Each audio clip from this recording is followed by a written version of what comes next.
Okay guys, time for video number 4.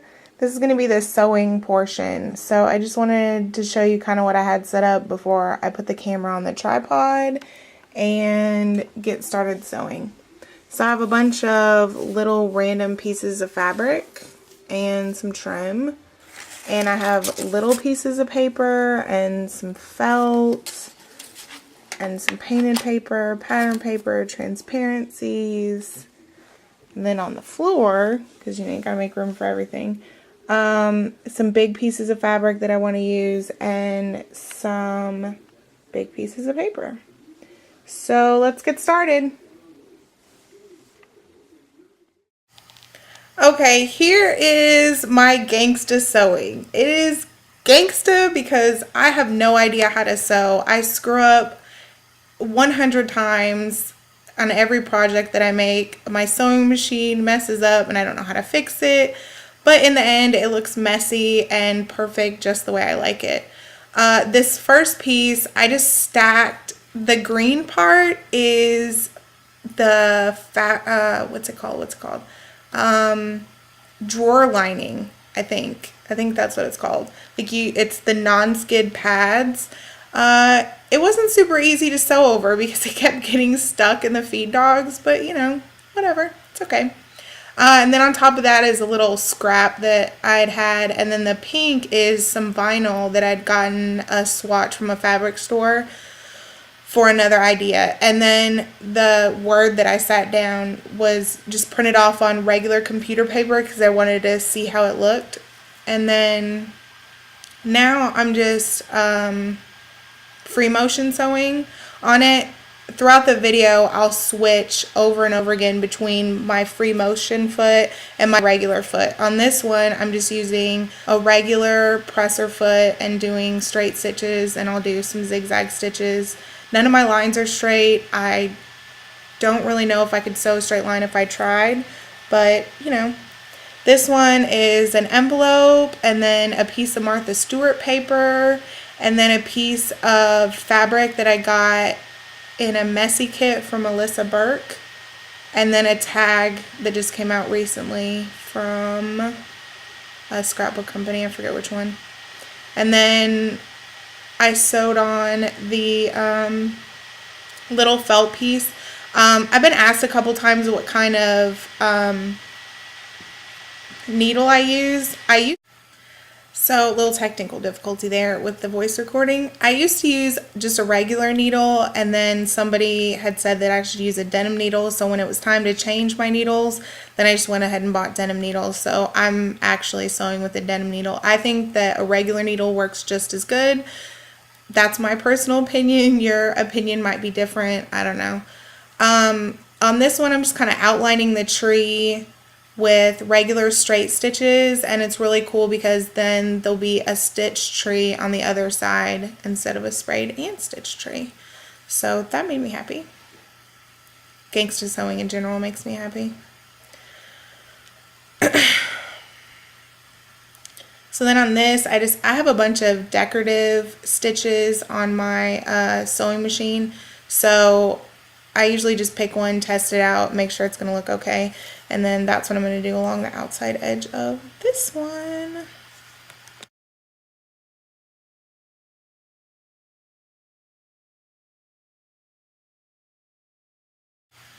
On this one, I freehand cut a star out of fabric, and then I'm just going to free motion sew it onto the background paper and change my foot real quick. I've only been free motion sewing since June, and I haven't done it a super lot, so I'm not awesome with it. I just kind of roll with whatever actually happens with the stitches. I don't know.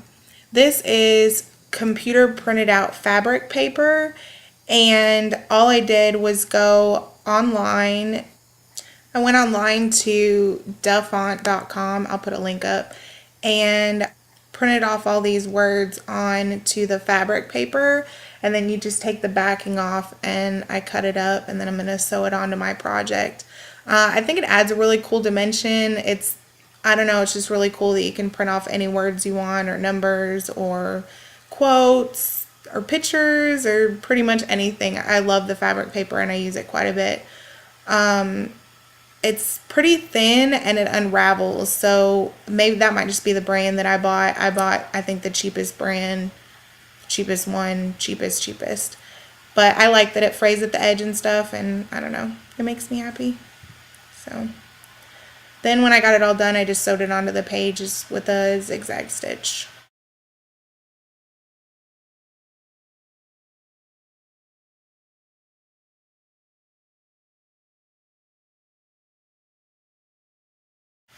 This page I just added a zigzag stitch along the stamped images that I'd made just to kind of blend them into the background and add another dimension to them. And then it looked really cool on the back side too, so that made me happy. And then after that, I took some quick dry and some more of the printed off letters, and I just kind of glued them on. I could have stitched them on, but gluing them on was just kind of easier at this point in time. My letter or my words and stuff are going to be available on my blog for you to print off at home if you like them. There's a bunch of different words in a few different fonts, and they're fun to print off on regular paper or the canvas sheets. This page I decided to just layer different pattern papers and embellishments and stuff on top of each other like I usually do on like a regular 12 by 12 scrapbook page. Most of the Christmas paper or regular paper I'm using is more than a year old. I didn't buy any Christmas stuff this year. I decided it was time to use the stuff I've been keeping forever. Take it from me, do not glue it down and then stitch over the top. You're going to wind up gunking up your needle and it's going to make your thread break over and over again. So if you maybe do a couple of dots of glue in the middle and then make sure that you don't stitch over the top of it, it'll save you from having to buy a new needle. This one I just did some more free motion stitching over. I just think it adds another dimension, some texture to the page, a little pop of color. The thread was actually the only red that I used in the entire book. Here I'm just adding another piece of scrapbook paper on top of my backgrounds to give it another layer to work on whenever I start my journal on the 1st. I'm just using a regular zigzag stitch. It's not a straight line. I'm just kind of rolling with whatever. My paper usually warps and every other thing, and I just kind of roll with it. It kind of lends itself to my messy nature, so I really like it. Leave all the little strings hanging down too. This is just a regular envelope. I'm going to do one of the decorative stitches again that my machine does. This time it's going to be little flowers. You can kind of see them coming out a little bit. I'll hold it up in a second. There you go. So to that, I'm just going to add, I think it was Making Memories from a few years ago, and some pom-pom trim with Helmar's quick dry adhesive again. I love that stuff. I just bought 4 bottles. I seriously can't live without it. It adheres everything to everything quickly, and it really makes me happy.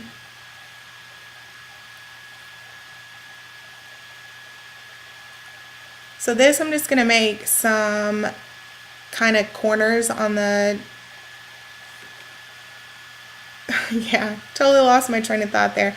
I'm going to add some corners onto the transparency to adhere it to the background. That sound good? That sound a little better. Again, the strings are going to be hanging off.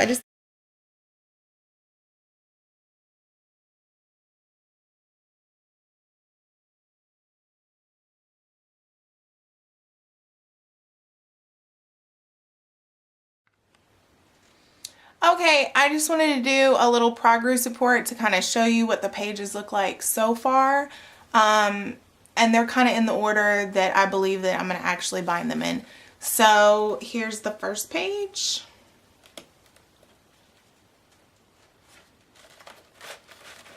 And then the second page I just kind of left like it was. The same with this one. I still need to spray this with workable fixative. That's another thing I forgot to mention on yesterday's video. Anytime you use the pan pastels, you're going to have to use workable fixative over the top of it, or you'll have pink pastel all over your pants like I do now.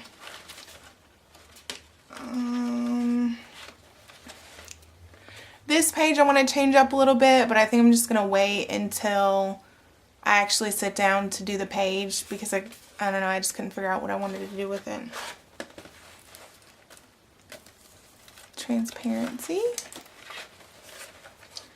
And then all this stitching you can see on the other side. That's another thing.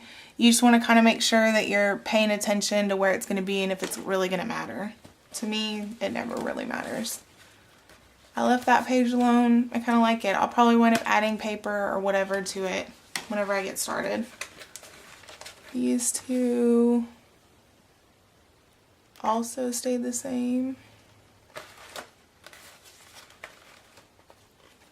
That one stayed the same. And so did that one.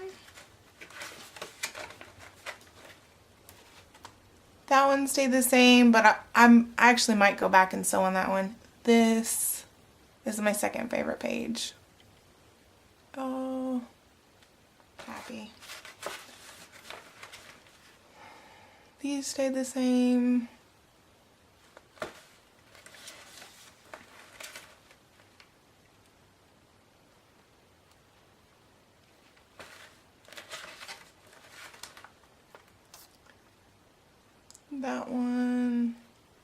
That one I thought turned out really fun. It looks scrapbooky. A lot of the pages will probably wind up looking like this. Like I said, once I get started. These two stay the same. The stitching right there really doesn't bother me. If it bothers you, pay more attention whenever you're sewing things on.